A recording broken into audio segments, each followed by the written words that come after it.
Okay, Missouri. Okay, here we go. Cheers.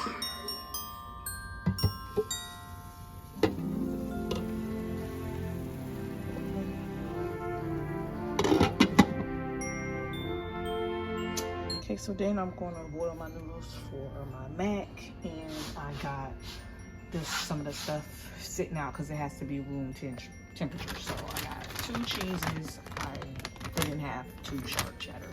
So, and then I usually like the smoked Gouda, but they didn't have it. So I ended up getting this. I had to bust it open on my sandwich. I got my Velveeta and my butter. I'm pretty basic with my mac, so don't judge me. Okay, so I've had these in the crock pot for about 8 hours on low. So what I'm gonna do is, it has another hour and 42 minutes. So I'm gonna probably put them in at the same time in the oven as I do the mac. But yeah, so we're gonna just go ahead and we're doing cabbage, but I just got them soaking in water with a little bit of baking soda just to clean them, and then I'm going to go ahead and rinse them real good, put them in a strainer, and then we'll cook those. But these don't take long, so I usually don't cook these until probably like the last 20 minutes or so of me cooking or baking everything. Okay, yeah, so this recipe does not call for a roux, so I probably could, but I'm not. So yeah, so it calls for 3 eggs and some condensed cheddar soup, which I have. Oh, evaporated milk, forgot about that, and the the cheddar cheese soup. All right, so just for the mac, I don't have white ground pepper. I kept trying to find it. I used to have a little bit, and I don't know what happened to it. So we're just gonna use ground black pepper and some seasoning salt, some garlic powder, and some onion powder, and that's it. I kind of keep in mind these have a lot of salt in it, so I very lightly season. I'm not a chef, like I said earlier, but I very lightly season the mac because my mama taught me a long time ago that people can always add more seasoning, but they can't take it away when your food, and that's just probably the worst turnoff, is when the food is salty. And especially with my family history, like if I have food that's too salty or that's over seasoned, like I actually literally get sick, and I do not want that to happen to my family. So only a few of us, so out of the 5 of us, only 3 of us actually will be eating the mac, because my husband doesn't eat dairy, and neither does my youngest child. So it'll just be me, my son, and my daughter. But still, I don't need to be swelling up like a puffer fish, and I don't need to be not feeling well and all that other stuff. So that's it. I'm gonna try again to find the white pepper. I just don't know what happened to it. Okay, so I just strained the cabbage, and now I'm just gonna do a real good rinse off, because I need this pot, this stirring bowl, to actually make my mac and cheese. First, let's talk about Let Us Descend by Jesymyn Ward. I did not like this one at all. I love me in historical fiction. I'm all about historical fiction, but this one rubbed me the wrong way. So the writing style, it was good, but it was like a poetic type of writing style, and it's not something I actually enjoy while I'm reading fiction. So if I'm going into like poetry, like obviously you want that, but when you're reading a fictional story, it kind of gives you like a repetitiveness to it, and it is entirely too much information. Like everything is a simile, everything is a metaphor, and it's beautiful, but when you're just trying to read a story, like I don't know how I feel about that. So now my noodles are almost done, so let me get them. All right, so I just pretty much rinsed off the cabbage. I'm gonna season it really good, and then put some olive oil in it. And yeah, so they did not have the Italian olive oil that I really love. But yeah, so I'm just gonna put it in this pot. so that we can worry about these noodles. And I'm gonna put this to the side, and then I'm gonna season it and all that other stuff. Okay, so the writing style, it was beautiful. It just wasn't conducive to what I was expecting. I'm not gonna say it's not good for fiction. I just wasn't expecting it, so I didn't enjoy it. So yeah, I feel like it could have been a novella with all the descriptions. So I did not really like that. And then I also felt like the story was for what I was looking for, plotless. And when I say plotless, it did not have a major overall arching theme or something that the character was working towards. Not a problem that needed to be solved. Like, I hope that makes sense. So usually when you're reading like a fiction or historical fiction, even though the overall arching theme is slavery, it usually, there is something that is greater than that situation. I'm not explaining this right, and I hope it's not problematic how I'm saying it, but there's usually something that is larger than the situation that warrants us to continue. Larger the situation that allows us as the reader to keep reading, something for us to hope for and for us to win. It already says it in the description that it is a story of a girl who is going to run away from being enslaved. So we already know that, so I'm not spoiling it. So what else is gonna happen? And then it was just like that was it. It was her this is a spoiler. It was her connecting with a spiritual entity, having a spiritual experience while running away, and then once she found her place, she ended the relationship.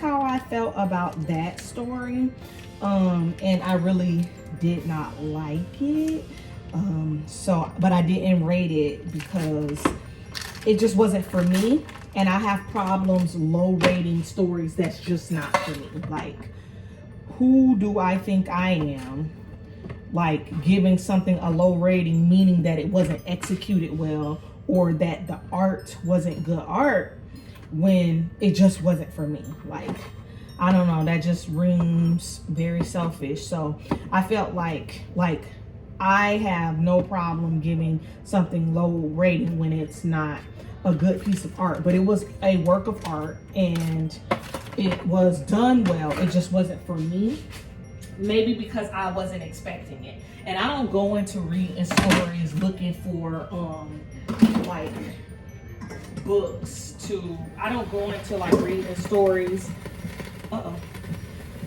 Yeah, so I don't go into reading stories looking to have like looking for, like, I don't research and all that. Like, I just read books because it's supposed to be fun, like whatever. So I didn't enjoy that. Let me let that melt a little bit.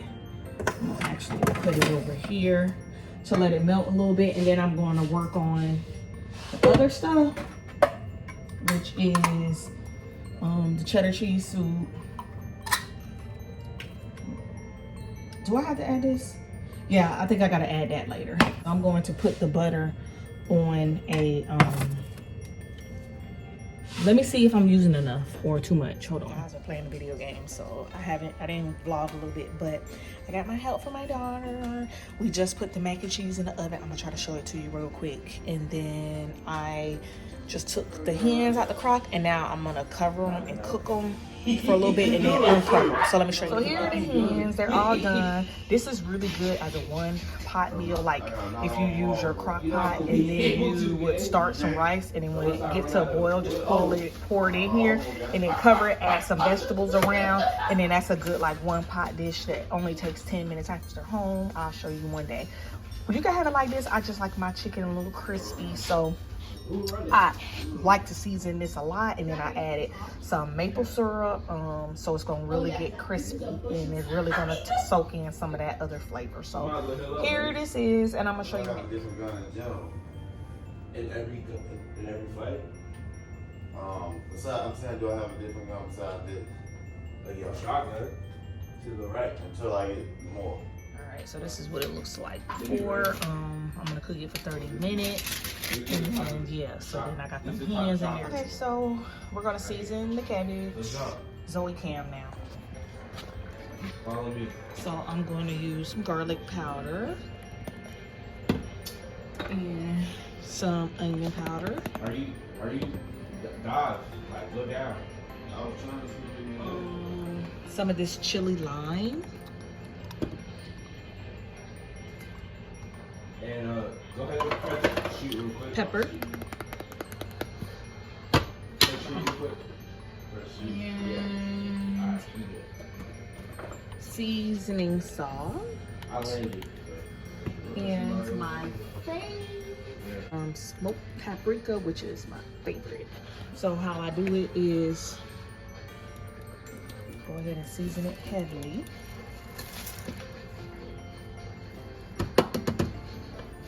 Light on the smoked paprika though, but it's a lot of cabbage, but it does die down a little bit.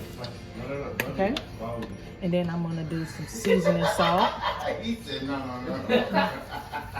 Try to get the middle as well. Usually I would have some broth, some chicken broth I would cook it in, but it was a little heavy on that. But then I forgot to get it, so yeah.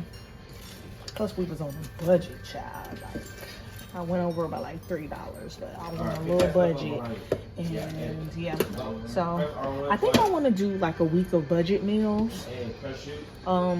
Let me know what y'all think about that, because like week of budget meals, that's not beans and rice and canned food. Because one thing about me, I'm not huge onion powder, lots of onion powder. These are all salt free, so I'm just not big on canned food. So then the chili lime, this does have sea salt in there, so I'm going to not be as liberal, but it really is good because I just love the taste of lime and lemon on my vegetables. Yummy.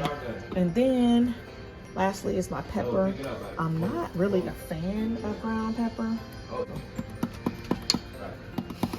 Yeah, and it really don't come out that good either, so whatever, I can go without ground pepper. My husband loves ground pepper. So now I'm gonna wash my hands and add my olive oil, organic Italian one, but they didn't have any more, so I just ended up having to get this, and it hasn't been on stock, so just a little bit, maybe like a couple tablespoons.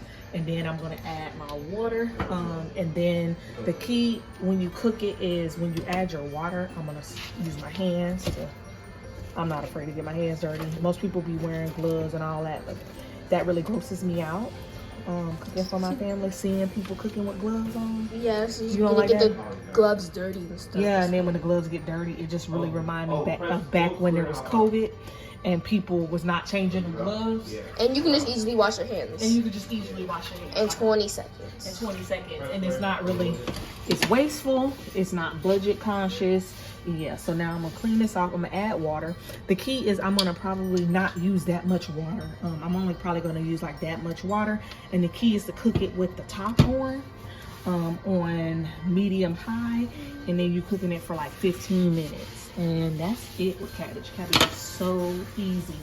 My mom would say to wait to add seasoning salt. She always says when you're cooking food with, when you're cooking greens or cabbage or any vegetable and you actually add in salt, she would say to do it at the end because it makes it rubbery. So I just really don't be liking to watch my food like that. So yeah. Okay, so I ain't gonna hold you. I use the Bush's vegetarian baked beans. This is the kind, it don't have any pork or any meat at all. No dairy as well. Nothing special about it. So I don't know if me and my husband are basic, but we just flat out don't like homemade baked beans. So I just do these. I was adding like I am gonna add a little bit of ketchup, a little bit of mustard, just a little bit, and some brown sugar. So let me show you. Just a tiny bit of maple syrup and a tiny bit of barbecue sauce and a little bit of mustard too. You're not looking.